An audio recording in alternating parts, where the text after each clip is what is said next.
So we've talked about faster, but when we talk about reframing your BS, right? Reframing what you call your BS or your belief systems. What has been useful strategies or techniques that you yourself have employed, or that you've noticed that your students have undergone? Absolutely. So I believe that these beliefs, again, Henry Ford said, if you believe you can or believe you can't, either way, you're right. And all behavior is belief driven. It's kind of like this self-talk. If we talk about the brain as like a supercomputer, your self-talk is the program it will run. So if you tell yourself you're not good at remembering people's names, you won't remember the name of the next person you meet because you program your supercomputer not to. I believe that if people truly understood and I could appreciate how powerful their mind is, they wouldn't say or think something they didn't want to be true. And that's not to say you have one negative thought and your life is ruined any more than eating that one junk food that ruined your life, but it's the consistency of it. And we know that, neurons that fire together, they wire together, and we can get in this habit. And so the first place to start, I would recommend, is just the self-awareness, knowing that it's there. It's really hard to change something if you're not aware that it's there and you're not conscious or mindful of it. And that's part of this exercise is a big journey of self-awareness about our habits. Our habits are our thoughts. Even self-awareness about the methods. When we go into the methods, is repetition and just repeat learning, something, just is that really the best way of learning, remembering something?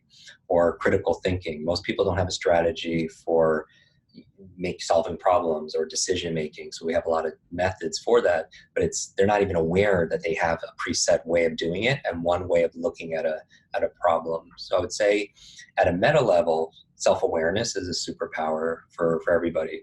I also think talking about, state management is that, and by the way, when I'm talking about state, like if you look at the faster model, like that, those handful of 6 things, if everyone did the opposite, what would happen? If you didn't forget about your limitations, if you didn't forget about, the things that about a subject, how are you going to learn something new? Or if you're the opposite of active and just passive, how's that learning experience? Or if your state is 0 or boredom, how well are you going to learn? Or if you're learning just, for to learn for yourself as opposed to teaching it to somebody else, what's the ramifications of that? If you're not putting in your calendar, entering in your calendar, what'll happen there? Or if you're not reviewing the material, what'll happen? So the opposite is also true.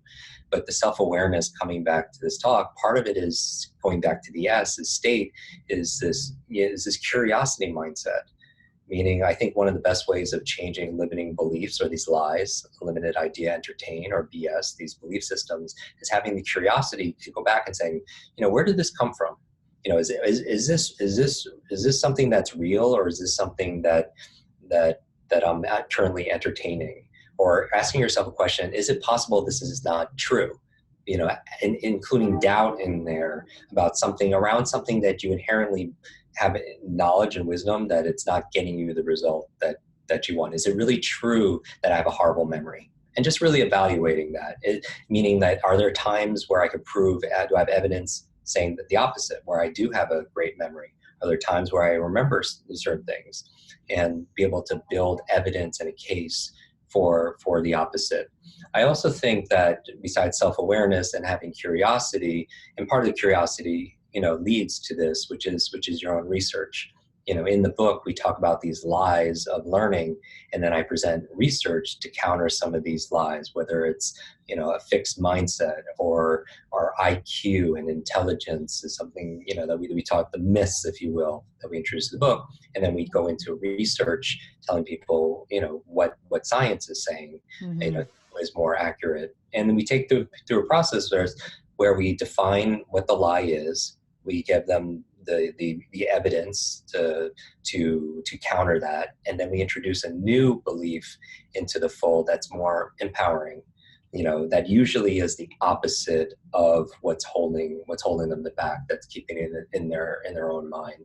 But the self-awareness, I would start there, and that's what comes up when we meditate. That comes up when we create some white space in our life where we could actually sit down and just reflect and think, and you use some critical thinking and some reasoning and analysis, things that we teach in later chapters. Also, journaling is a wonderful way to be able to capture your current thoughts, like a snapshot of your mood. And I like that also because it's interesting for me because I have journals, on my shelf from years ago. And I get to go back 5 years or 6 years and read not only what was going on in my life, but also how I felt about certain things and my mindset about the world, my mindset of what are my capabilities, my beliefs and my values. And I think big part of life is just knowing yourself, having the curiosity to know yourself. And Mm-hmm. then also once you're getting to know yourself, having the courage to also be yourself.